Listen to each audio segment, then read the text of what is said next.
બેવડી ઋતુના કારણે રાજકોટમાં પણ રોગચાળો વકર્યો છે। ધોરાજીની સરકારી હોસ્પિટલમાં દર્દીઓની ભીડ જોવા મળી રહી છે। બેવડી ઋતુના કારણે શરદી, ઉધરસ અને તાવના કેસોમાં ભારે વધારો થયો છે। દર્દીઓની ઓપીડીમાં દર્દીઓની સંખ્યા વધીને 350 જેટલી થઈ છે। ધોરાજી સરકારી હોસ્પિટલમાં દવાઓનો પૂરતો જથ્થો છે તથા સ્ટાફ પણ પૂરતા પ્રમાણમાં હોવાનું મેડિકલ ઓફિસરે જણાવ્યું છે। ધોરાજી સરકારી હોસ્પિટલ ખાતે એવરેજ 300-350 ની ઓપીડી રહે છે, જેમાં હાલ 10-15% વધારો જોવા મળી રહ્યો છે। ઉપરાંત દાખલ દર્દીઓની સંખ્યામાં પણ થોડો વધારો માલુમ પડે છે। રાજકોટમાં દિવાળી પહેલા મોટી ચોરીની ઘટના બની છે। મવડી વિસ્તારમાં હીરાના કારખાનામાં તસ્કરો ત્રાટક્યા હતા। તસ્કરોએ 8 લાખ રોકડ અને કેટલાક હીરાની ચોરી કરી છે। કામદારોને પગાર આપવાનું હોવાથી કારખાનાની તિજોરીમાંથી 8 લાખ રૂપિયા રખાયા હતા। રોકડ નાણાં આંગળિયા મારફતે મંગાવાયા હતા।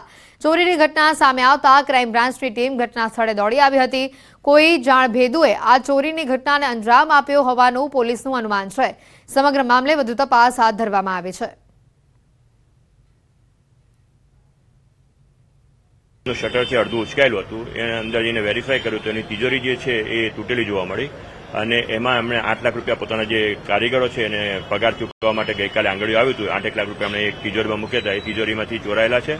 કેટલાક હીરા પણ જે કામ માટે અહીંયા માટે આવ્યા હતા, રફ ડાયમંડ્સ, એ પણ એમના ચોરીમાં થયેલા છે। છોટાઉદેપુરમાં નકલી સરકારી કચેરી કૌભાંડમાં તપાસનો ધમધમાટ ચાલી રહ્યો છે। આરોપીને લઈને પોલીસ સ્થળ પર પહોંચી। સિંગલા ગામે નકલી અધિકારી સંદીપ રાજપૂત સાથે પોલીસ પહોંચી। મિની ટાંકી યોજનાના નામે બિલ પાસ કરાવ્યું હતું। 5 લાખનો ખર્ચ બતાવી ટાંકી યોજનાનું બિલ પાસ કરાવ્યું હતું। 93 કામોને લઈને 4.15 કરોડનો ચૂનો લગાવ્યો હતો। આ ટાંકી કોણ બનાવી, કઈ યોજના હેઠળ બનાવી તેને લઈને સવાલ ઉભો થયો છે।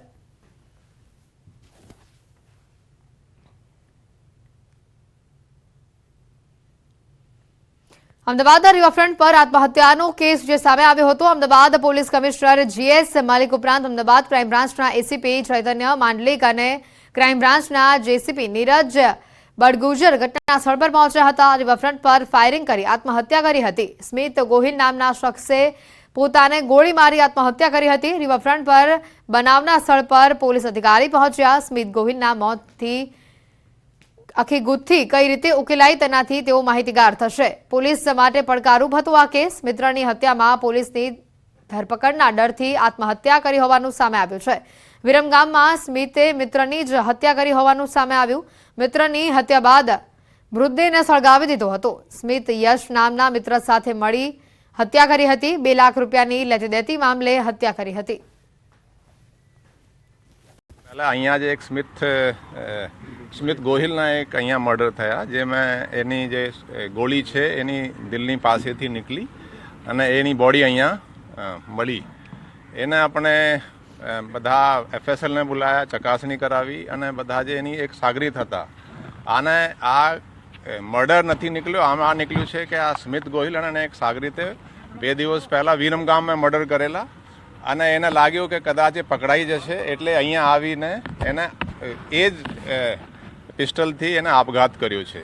આ બે આપઘાત કેવી રીતે કહી શકાય? એફએસએલને બધા સીન ઓફ ક્રાઇમ જોયા અને જે એના હાથ ઉપર જે પોતે ગોળી ચલાવે તો હાથમાં પણ એમે ગન પાવડરના એ બધું ટ્રેસીસ મળે અને બધી જ વિગતો જોઈને આ સુસાઇડ એને નીકળ્યા છે। પછી એને છેલ્લે અમુક એના ફ્રેન્ડને મેસેજો પણ રાતના 1 વાગે કર્યા છે, થોડું એ ડિપ્રેશન જેવા કે એને લાગ્યું કે પકડાઈ જશે, તો આ તો એ મર્ડર નહીં હતું।